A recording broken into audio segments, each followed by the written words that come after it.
जब तक रामजीलाल सुमन उनकी ईंट से ईंट बजा देंगे, जब तक रिजाइन नहीं कर देते या उनको पार्टी से निष्कासन नहीं किया जाएगा। मैं सबसे पहले अपना परिचय देता हूं। मैं ठाकुर मुकेश सिंह रावल, मैं नेशनल वाइस प्रेसिडेंट हूं करनी सेना का। अभी राज्यसभा में रामजीलाल सुमन जो सांसद हैं, उन्होंने हमारे जो सभी समाज के जो भामाशाह रहे, सभी समाज के जो योद्धा रहे थे, राणा सांगा जी, उनके लिए उसने एक आपत्तिजनक टिप्पणी की थी। उसके विरोध में हम सभी लोग यहाँ इकट्ठे हुए हैं और समस्त 36 बरादरियों को साथ लेकर सभी का अपमान किया गया है। पूरे भारतवर्ष में इस बात का बहुत ज्यादा रोष है कि एक इतने बड़े योद्धा को जो पूरे देश को साथ लेकर चलते थे, उनके लिए अपमानजनक टिप्पणियां की हैं।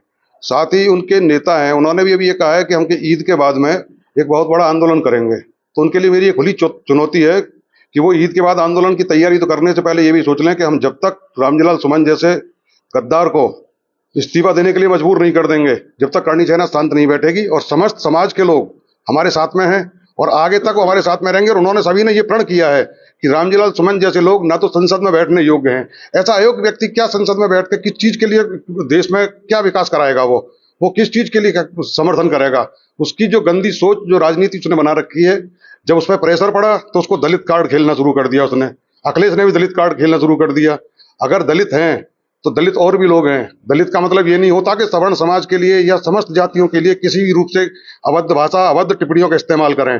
अगर वो दलित हैं, और दलित का मतलब शुद्ध ये होता है कि जो आदमी आर्थिक, मानसिक, शारीरिक और सामाजिक रूप से जो पिछड़ा हुआ है, उसे दलित कहते हैं। रामजीलाल सुमन जैसे नहीं, जहां सैकड़ों करोड़ का आदमी भी आज भी जब मार पड़ने का नंबर आया तो अपने को दलित बता रहा है। वो अगली प्लान ये है कि जब तक रामजीलाल सुमन उनकी ईंट से ईंट बजा देंगे, जब तक रिजाइन नहीं कर देते या उनको पार्टी से निष्कासन नहीं किया जाएगा, एक भी आदमी घर पे शांति से नहीं बैठेगा। सबसे पहले मैं सभी मीडिया बंधुओं का बहुत बहुत आभार व्यक्त करना चाहूंगा, जो इस कठिन से कठिन समय को निकालकर आप सब लोग हमारे यहाँ पे आए हैं और हमारी बात को सुनना चाहते हैं और हमारी बात को देश तक, जन जन तक पहुंचाना चाहते हैं। अब बात मैं विषय की करूंगा। बीते 2-3 दिन पहले आप सभी लोगों ने राज्यसभा सांसद रामजीलाल सुमन, जिन्हें राम लगाने का अधिकार नहीं है, रहीम लाल सुमन ने हमारे सनातन धर्म के रक्षक महापुरुष राणा सांगा के विषय में जो गद्दार कहकर एक विषय क्रिएट किया है, जिन्होंने अपशब्द बोलकर समाज को और सनातन को नीचा दिखाने का काम किया, उनके विरोध में करणी सेना ने जो आगरा में आंदोलन किया, उन सभी करणी सैनिकों के मनोबल को बढ़ाते हुए उनका साथ देने के लिए अखिल भारतीय क्षत्रिय महासभा अलीगढ़, साथ में पूरे राष्ट्र के पदाधिकारी और सदस्यगण और पूरा 36 कौम के साथ में उनका साथ देने के लिए हम लोग यहाँ प्रेस कॉन्फ्रेंस कर रहे हैं। किस तरह का हमारी मांग है कि ऐसे गद्दारों को, रामजीलाल सुमन जैसे गद्दारों को चुनाव लड़ने का अधिकार समाप्त किया जाए, राज्यसभा से इन्हें निष्कासित किया जाए, और जो ऐसी पार्टियां हैं जो इन्हें समर्थन देती हैं, ऐसी पार्टियों को भी जनता 36 की 36 कौम सनातनी धर्म के लोग इन्हें 2027 में जवाब देने का काम करें। ऐसा नहीं होता, सड़कों पे आंदोलन होगा, ईंट से ईंट बजेगी। जितना बड़ा आंदोलन करना होगा उसके लिए पूरा क्षत्रिय समाज सहित 36 कौमें तैयार खड़ी हुई हैं।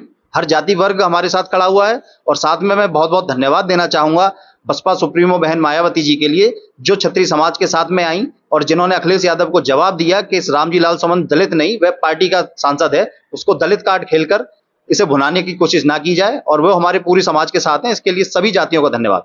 बंधुओं को बहुत बहुत आभार व्यक्त करता हूं। जैसा कि आप सब लोगों ने देखा होगा कि 2-3 दिन से बहुत ही ज्वलंत मामला पूरे देश में चल रहा है, जिसमें कि रामजीलाल सुमन समाजवादी पार्टी से सांसद हैं। उन्होंने उच्च सदन राज्यसभा में हमारे महापुरुष राणा सांगा के बारे में उन्हें गद्दार बताने का काम किया। उसी को लेकर आज हम लोग यहाँ उपस्थित हुए हैं, क्योंकि करणी सेना के कुछ हमारे वीर योद्धा उनके घर पर गए थे उसका विरोध करने के लिए, लेकिन वहां बैठे हुए कुछ दलालों ने, कुछ गद्दारों ने उनके ऊपर पथराव करने का काम किया, जिससे उनके चोटें आई हैं। और हमने संज्ञान में आया है कि उनके खिलाफ मुकदमा भी उन लोगों के दबाव में लिखा गया है। इसके लिए हम सब लोग यहाँ इकट्ठे हुए हैं और 12 तारीख को एक आगरा में बहुत बड़ा आंदोलन होने जा रहा है। हम उसी की तैयारियों में जुटे हुए हैं और यहाँ से बड़ी संख्या में हम सब लोग 36 बरादरी के लोग इकट्ठे होकर उस आंदोलन में जाएंगे। और ऐसे गद्दारों को, देखिए, महापुरुष किसी जाति का नहीं होता है, वो 36 बरादरी का होता है। महापुरुषों और ऐसे महापुरुषों के बारे में, चाहे वो, मैं कहना चाहता हूँ, अम्बेडकर जी हों, चाहे परशुराम जी हों, चाहे भामाशाह हों, कोई भी व्यक्ति होता, किसी के बारे में गलत शब्द का प्रयोग किया जाता, तो हम सब लोग यही काम करते। हम सब लोगों का धर्म बनता है कि जो गद्दार कहेगा या अपशब्द कहेगा किसी महापुरुष के लिए, तो हम उसके ईंट से ईंट बजाने का काम करेंगे। हम सब लोग 36 बरादरी के लोग हैं। हम सनातन धर्म, भगवा झंडा लेके हम यहाँ से लोग निकलेंगे।